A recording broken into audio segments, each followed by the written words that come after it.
Okay, Bruchim Babayim, Shalom Aleichem. We are today in Chav Gimel, Tammuz, Erev, Shabbos Parshas Pinchas, Shabbos Mevorchim, Tammuz, Tavshin Pei Beis. Okay, so this is a very interesting parsha. Like I would say, all parts are very interesting, but we have to express, show what is interesting and mind-blowing about this parsha. Because every word in Torah is mind-blowing if you understand it properly. I don't have the name of the Baal Shem Tov that all the Torah that we learned till today, we didn't understand one pasuk, one verse, or maybe even not even one word properly. Okay, so what is fascinating is, number one, that Pinchas killed a Jewish prince and a Midianite, and the Midianite woman, and with that Hashem tells him, because of that, you calm down my anger, Belechilisi as Bnei Yisrael, and therefore I didn't annihilate the whole Jewish people. In other words, there was already a plague going on. The plague took away 24,000 lives of Jewish people, but if not Pinchas would do his act of a zealous to kill the Zimri ben Salu and the Midianite, that would be saying it, and Chassidus, the plague would go on forever to annihilate the whole Jewish nation.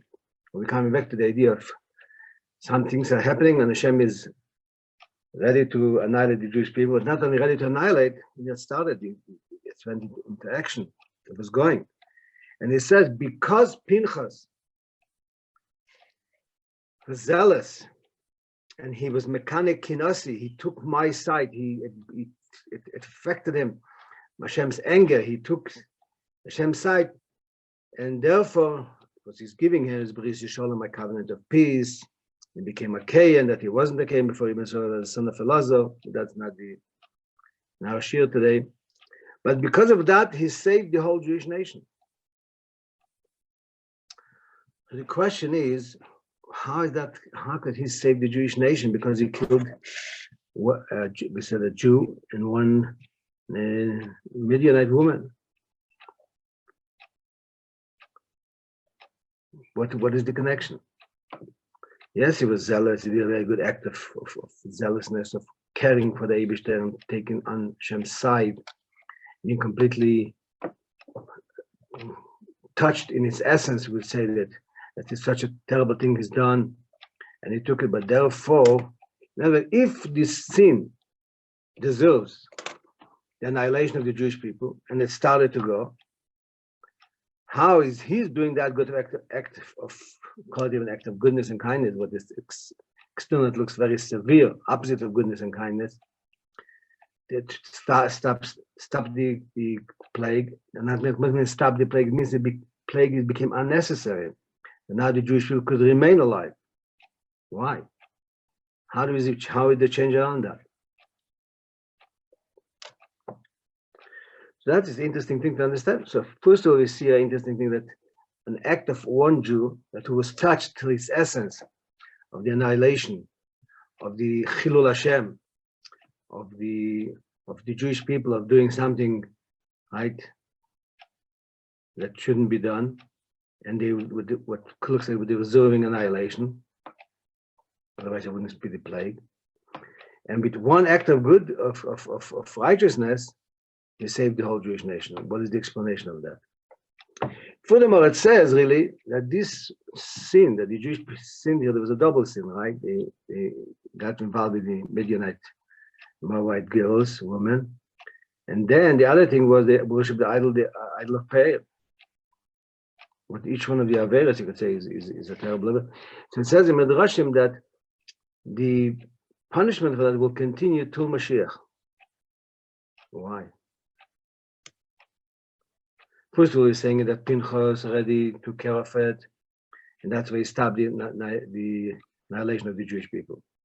And then we're telling me that still there is an effect, and this negative effect continues till Mashiach comes. Why? Why couldn't it be taken care of earlier than that? Why all this suffering the Jewish people in history? Why is it not enough? It reminds us on a similar story, right, about the golden calf. It also almost there was a annihilation of the Jewish people. But even after Hashem forgave, because over there, Moshe Rabbeinu interfered in their behalf. When we spoke about that, how come Moshe Rabbeinu could do it to save the Jewish people by getting involved? Doesn't mention over there about the Jewish people doing tshuva. And here, but it says over there that the till Mashiach comes, whenever Hashem punishes us, He's punishing us partially for the golden calf. So we explain it over there. So here it's not Moshe Rabbeinu. Moshe Rabbeinu was, Hashem made it, he forgot the halacha, that Kanoim Pegin, because if you will remember the halacha, that the zealous has to kill them, Moshe Rabbeinu will got up and kill them. So Pinchas reminded him, so he told him, since you remind, the reminder, the one who reads the letter, he should actualize it. So therefore you should actualize it. And said Hashem wanted the Pinchas to get the kihuna and get the schus of doing it. So how is it working? How does it happen? Why do that mean? It means not because he did it means that he took away the reason of should be annihilation.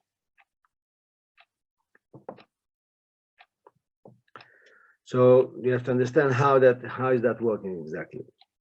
If you're looking interesting just to think about it, when did that happen, this whole story? After Hashem saved the Jewish people from the curses from Bilam and Balak. Not only he saved them, he transformed all the curses into brachas. He's talking about the uniqueness, the greatness, the connection of the Jewish people with the Eibishter. Till Mashiach, and when Mashiach will come, time of David HaMelech. So it's what probably makes sense if you could find a connection between the desire of Bilam and Balak to curse the Jewish people, but also means to annihilate the Jewish people, and then they came out from the brachas, and then came the story of the sin of Midianites and the Moabite women and worshipping idols. What is the connection here? Because going one after another, there must be a connection. In other words, as we mentioned before, the previous shurim, everything that's happening is a growth and a development of the Jewish people with the Eibishter. It's not just happening a story that the Jewish people are failing and failing and failing. No, it's talking about the growth of deepening the connection of the Jewish people with the Eibishter. I don't remember exactly where I saw, but I saw in the Rabbi writing that in Mitzrayim, the Jewish people sank into 49 gates of impurity. But the Rabbi said, but if they would have sunk into the 50th gate, they would never be able to be saved. Like we explained at the beginning in the previous year over there. But now, before Mashiach, or could be even right after that, they sank in. Before Mashiach, the Rabbi saying the Jewish people sank into 50th gate of impurity. And we'll be able to come out. Why? Because it's after Matan Torah. So we see after Matan Torah is going a different, completely connection between the Jewish people and the Eibishter that they could, I want to say they could, even if they sink in lower, God forbid, still they come out of it bigger and better. So it would be interesting to see if you could find at least possible connection between the whole story of Balak and Bilam, beside the idea that, according to Rashi, he gave the advice to do that. He said that the God of Israel hates immorality. Therefore, he's advising them to do that. And he brought down not only the Jewish people, but all the whole Goyish world, that they went down to a low level of immorality, as Rashi is saying it. Then comes another interesting thing. Hashem said, okay, there was a plague. We have to count them. What is the connection with the counting? So Rashi says, Pshat, because if a shepherd that is losing, say, the wolf attack the sheep and they're killing some of the sheep, so the shepherd wants to count to see how many are left. Okay, it's very good. Whatever the explanation is, Hashem knows exactly how much we are. But it means that the counting is helping in that direction, in the fixing the idea, if you want to say. So again, one question, how come we cannot fix it completely right there and then, or at least in some stage of history, it has to be till Mashiach comes. And then think that what helps you, the counting is helping them. Because the whole story, That's the purpose of counting, because it says that everything that's counted is a double choshev, it becomes important. How is the counting helping here, if you want to say it, some way to explain what is going to help?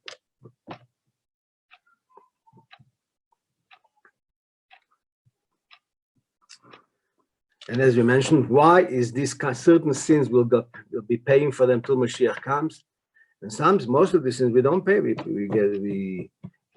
get cleansed after a short time or a longer time, but also we have to see the connection of, it says Pinchas Eliyahu. Pinchas was the zealous that did here. He's the Eliyahu Navi. What is special about Eliyahu Navi? He's Mevaser Agula. He's the one who will announce the redemption. That means that's very connected to the idea of Mashiach. Pinchas, the story here, what he did, is very connected to the idea of Mashiach. Therefore, he is Eliyahu, became Eliyahu, and then he will be the announced the redemption. That means it's very much deeply connected. The whole idea is deeply connected. What Pinchas did to the idea of ultimately bringing Mashiach. So it's interesting but it says about Eliyahu Navi and Moshe Rabbeinu. Moshe Rabbeinu, his mother was pregnant with him for 7 months. He was born after 7 months. Rashi says over there, that's why the Egyptians didn't expect that she had a baby. She was able to keep the baby for another 2 months.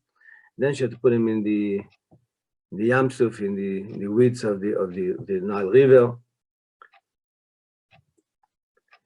But says Eliyahu, his mother was pregnant with him for 12 months. Why? Not why. What is the connection to us? And interesting, but the golden calf, Moshe Rabbeinu was able to accomplish the forgiveness. Hashem should leave them. But here we had Pinchas, and he was 7 months pregnancy. And Pinchas was 12-month pregnancy. What is better, 7 or 12? If 7 is better, then both of them should have 7. If 12 is better, then both of them have 12. That means both of them are 100% good, but both of them are standing for a different idea. What is the special idea? So let's try to explain it first and a little bit in general, then we'll see where we could answer some more questions or the other question that we answered.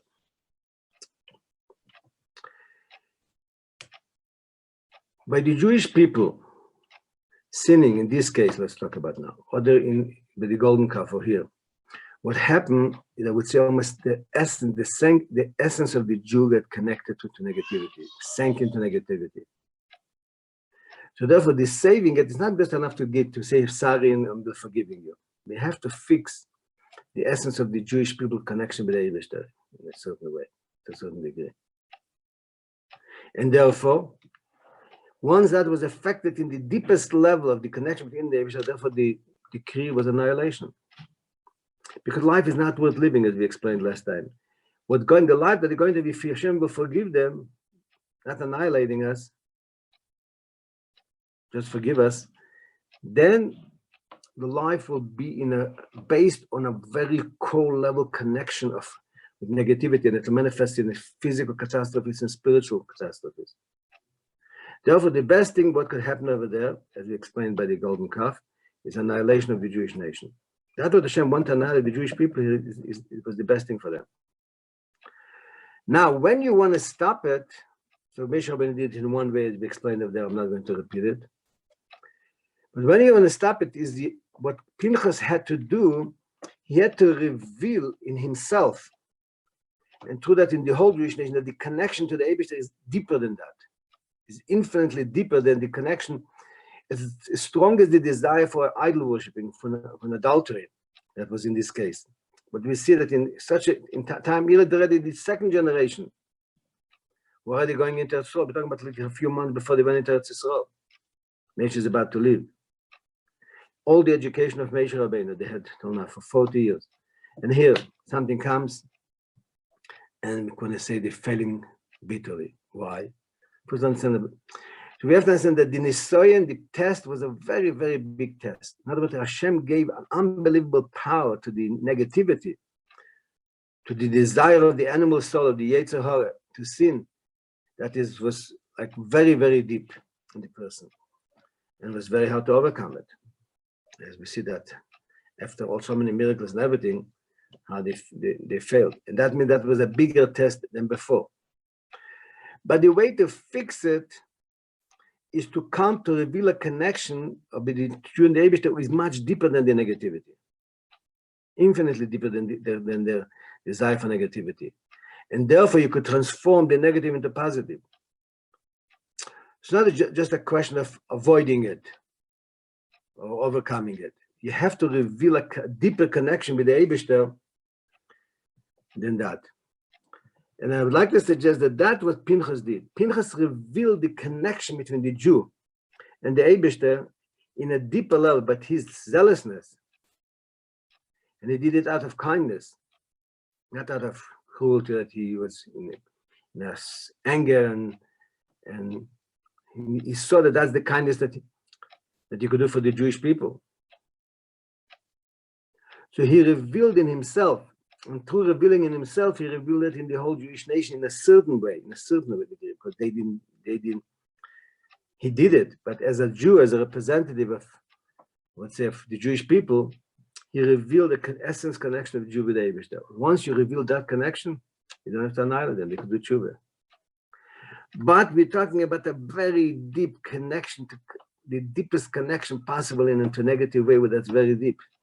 But there's explanations of how the Rebbe made it so deep, but he made it so deep in order we should reach to the essence. And therefore,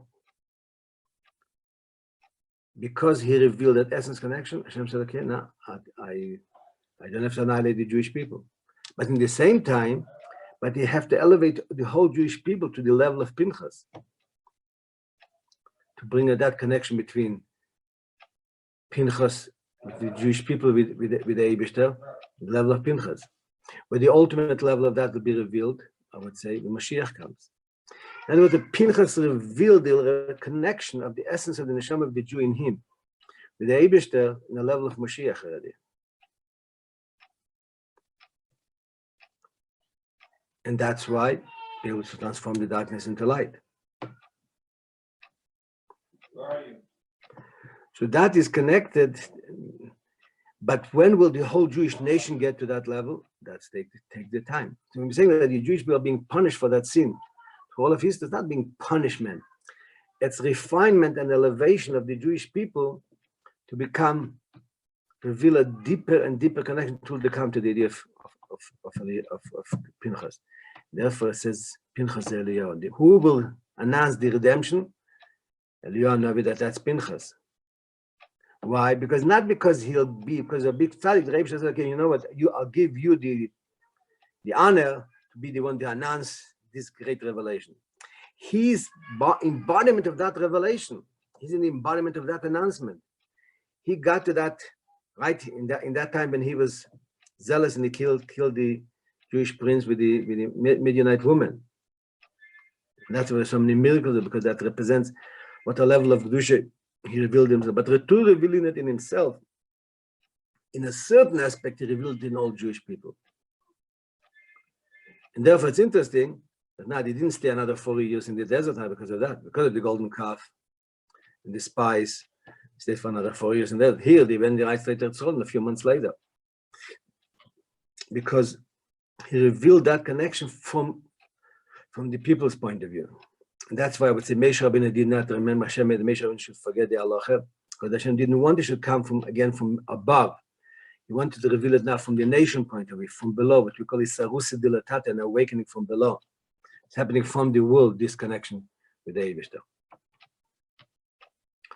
Okay, so let's just summarize a little bit what we said so far. So therefore, we're explaining that by Pinchas' act of zealousness, he took away Hashem's anger from the Jewish people, and Hashem didn't have to annihilate the Jewish people. Again, it changed the whole aspect of the Jewish people, that they don't need to be annihilated. Now they could survive, they could live and do tshuva and turn it around to transform darkness into light. So I would say now we ask the question, so what is the connection between that and the blessing that the whole story with Bilam and Balak, that they wanted to curse, and now they transformed into brachas? because it's going the same thing. They wanted to annihilate the Jewish people through the curses. With the negativity was endangering to annihilate the Jewish people through his cursing to the Midianite woman.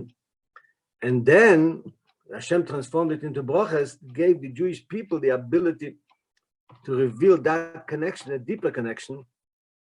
Once they had the potential of that bigger connection, a bigger negative came in and made them fail. But that again revealed in Pinchas the essence connection to him in the whole Jewish nation. So it's all going in that direction, right, of bringing out how the lower levels cannot overcome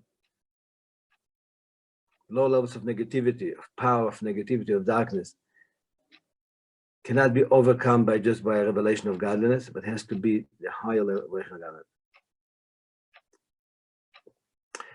And therefore, what we explained also, that's why it will take till Mashiach time to be cleansed by that, because to reveal that this level of the essence of the neshama, yechide, that is beyond any kind of sin, that even in the biggest sin when a Jew sins, he's completely connected with the Eibishter, and he could overcome and transform the darkness into light, that will take to Mashiach time. And that is a process of revealing the Etzem neshama, in completely revealed in the body, like just like by Pinchas had it, in him that he was revealed, and even probably higher level than Pinchas. Because the minute it goes to the whole Jewish nation, even Pinchas is being elevated. But that is the connection to the idea that by Pinchas, Eliyahu, the one who will announce the coming of Mashiach. Now we'll go to the question we asked why Moshe Rabbeinu his mother was pregnant in 7 months, and Eliyahu's mother was 12 months. Moshe Rabbeinu represented the revelation from above. 7-month pregnancy means is the minimum, it means not the ultimate of physical. Moshe Rabbeinu, when he was born, the house filled up with light. He was a revelation from above. He wasn't completely involved in the world 100%. That's our job.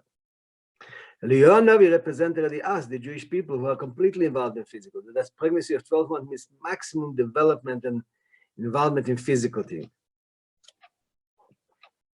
So that's representing the idea that Eliyahu represents the idea of the refinement of this physical absolute, to the point he went up to heaven with his body, and he can come down whenever he wants, up and down whenever he needs.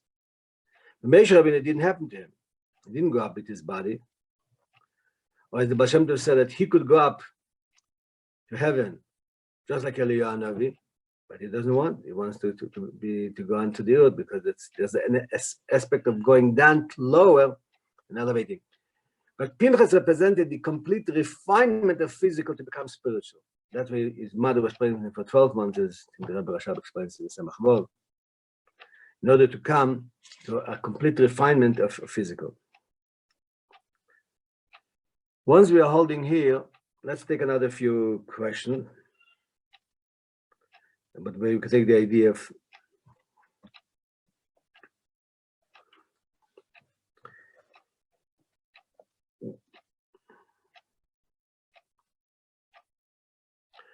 what is the hardest thing, seemingly, to internalize in ourselves? Question number one. What is very important to internalize, and we are being told it 10 times, 100 times, 1,000,000 times, and we're finding it very hard to internalize to ourselves. And that means that we have to put in one of our main efforts, energy into that. That's another question, the connection. When we say Meideh Ani in the morning, we thank the Eibishter every morning. Meideh Ani lefanechem el chai b'kayom, that you return my soul. Chemla with mercy. Great is your trust in us. What are we thanking the Eibishter for waking up? Fantastic, nice. But what's about the person that his life is not so good? Not so good, it's really hard. And he wouldn't mind. That is an older person, he's 119 years old. He's already not well, financially struggling. He would like not to wake up in the morning. Why should he say Meideh Ani? Or in a deeper level, saying that what is the real Meideh Ani if everyone's saying that when he woke up to a nice day, it's a beautiful weather, and he's looking forward for a beautiful Shabbos, a beautiful vacation, and beautiful friendship to verbring together. It's all good things. You have a cup that's full, maybe it's 3/4 full, maybe it's 100% full. Is that what we are thanking the Eibishter? But we're saying, to be nishmasi, that you gave me back my neshama. Every moment of my life, our life is the neshama life that we are one with the Eibishter. That's a different. Doesn't make a difference what your financial situation or whatever happens in external life. If it's a full cup, or it's 99% full, or the 50% full, or it should be 100% full. We have to be able to realize that Hashem is giving us an infinite quality of life. We are one with the Eibishter. You have a neshama that's a part of the Eibishter. That will be it, thank the Eibishter.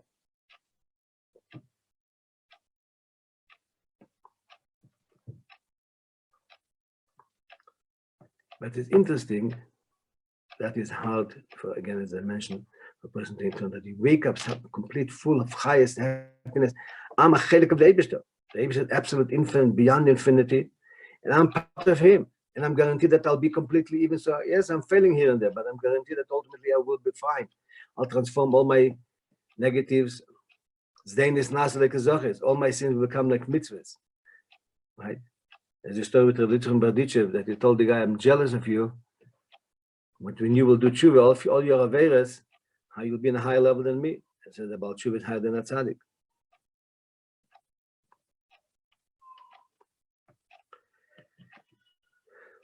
It's interesting, if you're looking at a person, on ourselves, let's say, somebody that you don't want to hurt or that.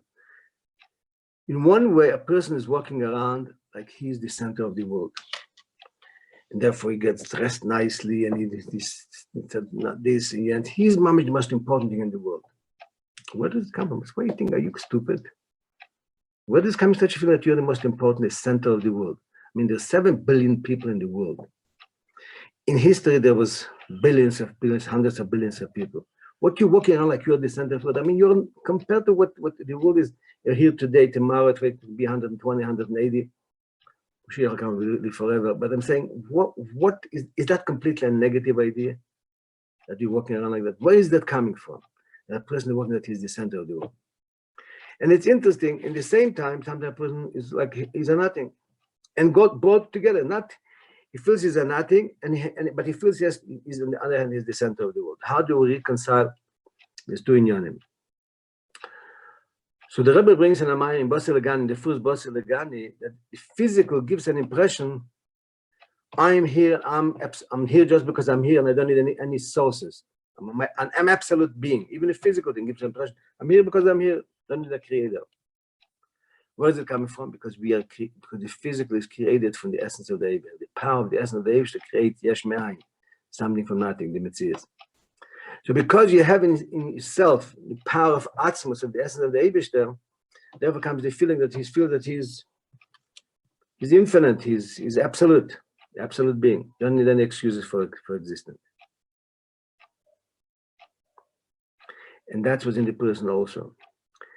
That what he's feeling that he's the center of the world is coming from a good point of view, but we're using it in a negative, arrogant way. And the idea is to use it positive. And therefore, we use it negative both things. Be arrogant negatively, and we are humble negatively.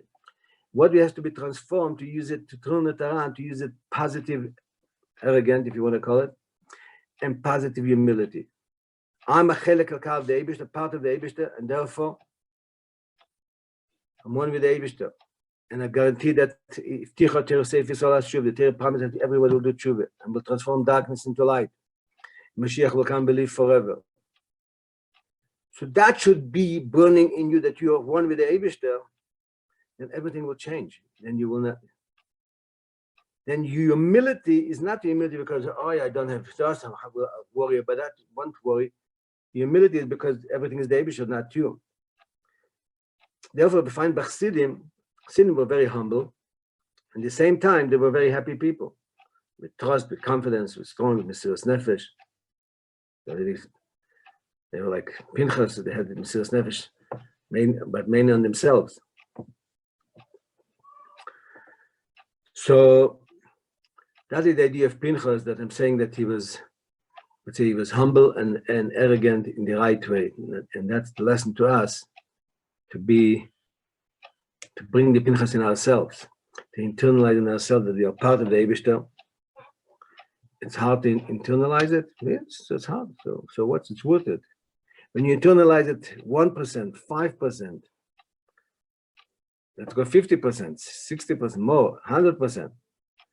Your life is a completely different life. You'll look on everything different, look on every Jew different, everything around you, every physical thing around you look differently.